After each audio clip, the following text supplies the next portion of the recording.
ये कहानी है आरव की, एक ऐसे जवान लड़के की जो एक बिजी से शहर में रहता था जहां सब एक दूसरे को जानते थे, लेकिन उसे कोई नहीं जानता था। आरव चुपचाप रहता था। उसे शहर के चौक के शोरगुल से ज्यादा पुराने बरगद के पेड़ की छांव पसंद थी, जबकि दूसरे उसकी चुप्पी को अजीब समझते थे।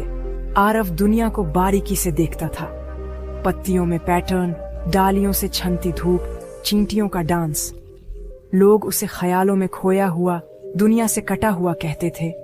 उन्हें ये नहीं पता था कि उसका चुपचाप ऑब्जर्व करना ही दुनिया को समझने का उसका तरीका था। उसके पिता, जो एक प्रैक्टिकल हार्डवेयर स्टोर के मालिक थे, चाहते थे कि आरव तेज और बिजनेस माइंडेड बने। आरव ने कोशिश की, लेकिन उसका मन स्पाइरल स्क्रूज की खूबसूरती और कीलों के ज्योमेट्रिक पैटर्न में खो जाता था। उसके पिता की फ्रस्ट्रेशन बढ़ती गई। तुम दूसरे लड़कों जैसे क्यों नहीं बन सकते? आरव के पास कोई जवाब नहीं था, तो वह एक शांत एकांत में रहता था। गलत समझा गया, लेकिन अकेला नहीं। अपने विचारों में ही उसे साथी मिल जाते थे। अधूरी उम्मीदों और जजमेंट के बोझ ने एक अजीब अकेलापन पैदा कर दिया था। शहर ने पहले ही तय कर लिया था कि आरव कौन था। कभी असली तस्वीर देखने की जहमत नहीं उठाई, लेकिन अंदर ही अंदर एक शांत दृढ़ संकल्प बढ़ रहा था। एक आग ये साबित करने के लिए कि दुनिया को देखने के उसके तरीके की वैल्यू थी। वह एक पहेली था जिसे किसी ने सुलझाने की कोशिश नहीं की, लेकिन वह उन्हें सारे पीसेस दिखाने के लिए तैयार था।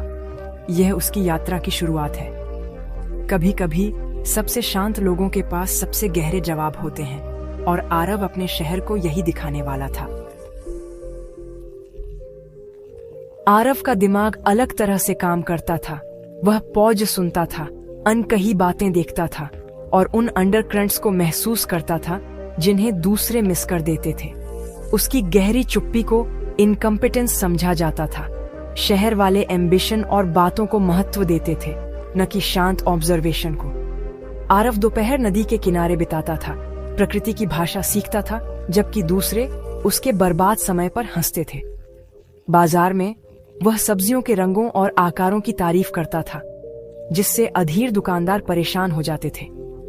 भीड़ में उसकी चुप्पी को अहंकार समझा जाता था, न कि गहरी समझ। यहाँ तक कि उसके माता पिता भी उससे जुड़ने में संघर्ष करते थे। उसके सोचने के तरीके में वैल्यू नहीं देख पाते थे।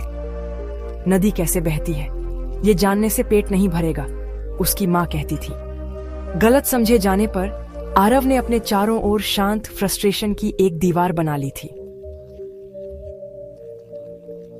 ताने छोटे, चुभने वाले पलों में आते थे। एक दुकानदार की मुस्कुराहट, मजाकिया मुस्काने, बच्चे उसे अजीब आरव कहकर बुलाते थे। हर घटना उसके आत्मसम्मान को चोट पहुंचाती थी, जिससे वह अपनी कीमत पर सवाल उठाने लगता था।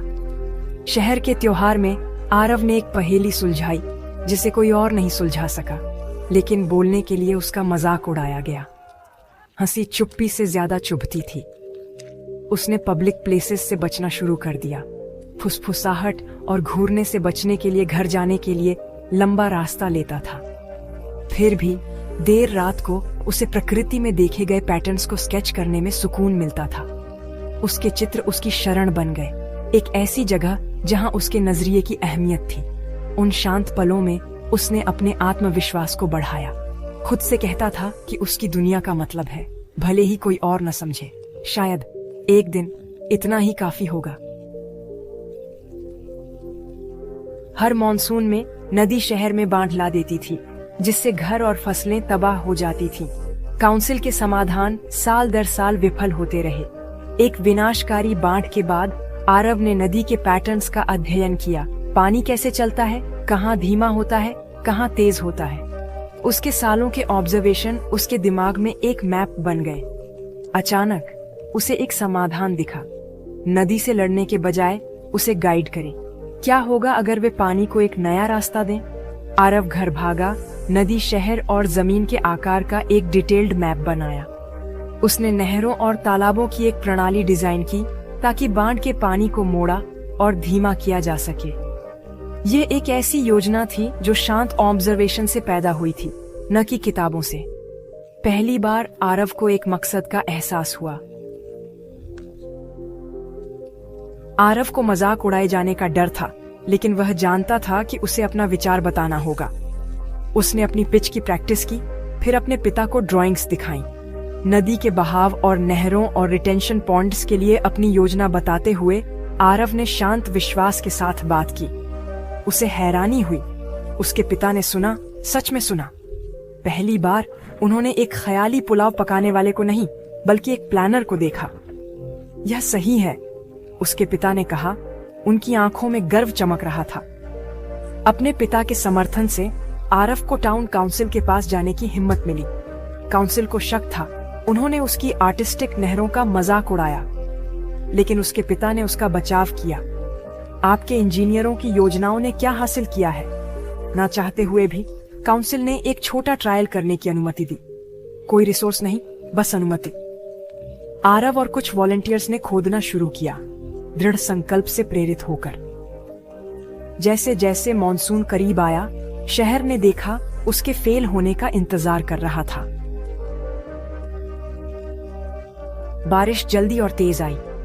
नदी पहले से ज्यादा तेजी से बढ़ रही थी। घबराहट फैल गई। काउंसिल ने पुराने बैरियर्स को मजबूत करने का आदेश दिया। आरव और उसकी टीम ने डायवर्जन चैनल पर टायरलेसली काम किया, मजाक को अनदेखा करते हुए। जैसे जैसे बाढ़ का पानी बढ़ा, शहर ने तबाही के लिए तैयारी की। नया चैनल उनकी एकमात्र उम्मीद थी। सच्चाई का पल आ गया। पानी नहर के मुहाने तक पहुंच गया। शक्की लोग हंसे, लेकिन आरव ने देखा दिल जोर से धड़क रहा था। फिर पानी अलग हो गया, नए चैनल में बह गया और रिटेंशन पॉन्ड्स को भर दिया। नदी का दबाव कम हो गया, बाढ़ का पानी धीमा हो गया। शहर बच गया। आरव का शांत समाधान काम कर गया था।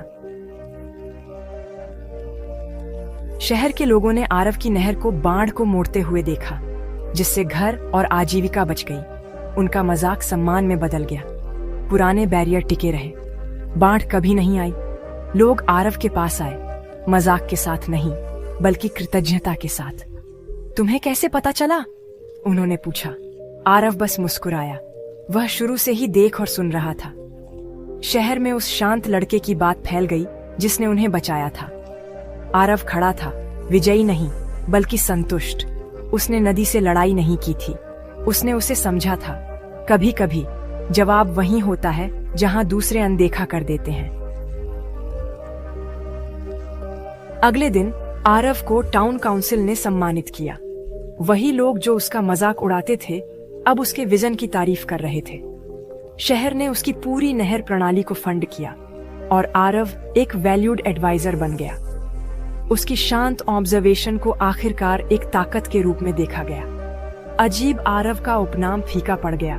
उसकी जगह आरव नदी का दोस्त ने ले ली। आरव नए आत्मविश्वास के साथ चला। उसके परिवार का गर्व उनकी आंखों में चमक रहा था। उसने शहर की अन्य समस्याओं को हल करने में मदद की। उसके अनोखे दृष्टिकोण को अब मांगा जाता था। वह बदला नहीं था, केवल दुनिया का उसके प्रति नजरिया बदल गया था। आरव की कहानी एक लेजेंड बन गई, अलग तरह से देखने की शक्ति का एक सबक। उसे आखिरकार सच में देखा गया। आरव की कहानी ने शहर को मूल्य का एक नया माप सिखाया। शोर या अनुरूपता में नहीं, बल्कि शांत अंतर्दृष्टि में। उसने दिखाया कि बुद्धिमत्ता कई रूपों में आती है और हर दृष्टिकोण मायने रखता है। हम अक्सर बहुत जल्दी जज कर लेते हैं, दूसरों के भीतर की छिपी हुई दुनिया को मिस कर देते हैं। आरव की यात्रा हमें जिज्ञासु, धैर्यवान और दयालु बनने की याद दिलाती है। हमारे अनोखे गुण हमारी ताकत है, न कि कमजोरियां। सबसे शांत व्यक्ति के पास वह जवाब हो सकता है जिसकी सभी को जरूरत है। खामोशी के नीचे की सिम्फनी को सुनो। कौन सी छिपी हुई क्षमता देखी जाने का इंतजार कर रही है आपके आसपास और आपके भीतर।